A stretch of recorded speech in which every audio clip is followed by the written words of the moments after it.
नमस्कार मित्रांनो, तुम्हा सर्वांचं माझ्या YouTube चॅनलवर पुन्हा एकदा खूप खूप आणि मनापासून स्वागत आहे। आजच्या व्हिडिओमध्ये आपण बघूया सरकारी कर्मचारी पेन्शनधारकांसाठी आत्ताची मोठी आनंदाची बातमी। जाणून घ्या सविस्तर। व्हिडिओला सुरुवात करण्याअगोदर तुम्हाला एक विनंती, चॅनलवर पहिल्यांदाच भेट देत असाल तर चॅनलला सबस्क्राइब करा आणि व्हिडिओला एक लाईक करायला विसरू नका। चला तर मग सुरू करूया आजच्या व्हिडिओला। सरकारी कर्मचारी पेन्शनधारकांसाठी आताची मोठी आनंदाची बातमी समोर आलेली आहे। या संदर्भातील सविस्तर वृत्त पुढील प्रमाणे जाणून घेऊयात। डीए वाढ। वर्षातून 2 वेळा सरकारी कर्मचारी पेन्शनधारकांच्या डीए मध्ये वाढ करण्यात येत असते। याप्रमाणे माहे जुलै 2025 पासून सरकारी कर्मचारी पेन्शनधारकांना एकूण 58% दराने डीए वाढ लागू करण्यात आलेली आहे।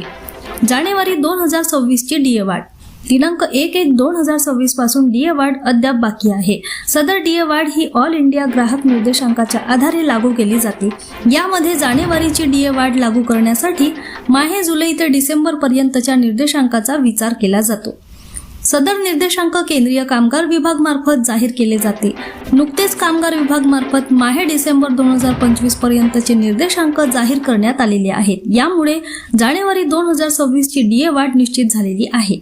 2% डीए वाढ निश्चित। ऑल इंडिया ग्राहक निर्देशांकाचा विचार केला असता दिनांक 1/1/2026 पासून किमान 2% डीए वाढ निश्चित झालेली आहे। यामुळे सरकारी कर्मचारी पेन्शनधारकांच्या दिनांक 1/1/2026 पासून 60% दराने महागाई भत्ता फरकासह मिळणार आहे। पुन्हा भेटू एका नवीन अपडेटसह नवीन व्हिडिओमध्ये। तोपर्यंत धन्यवाद।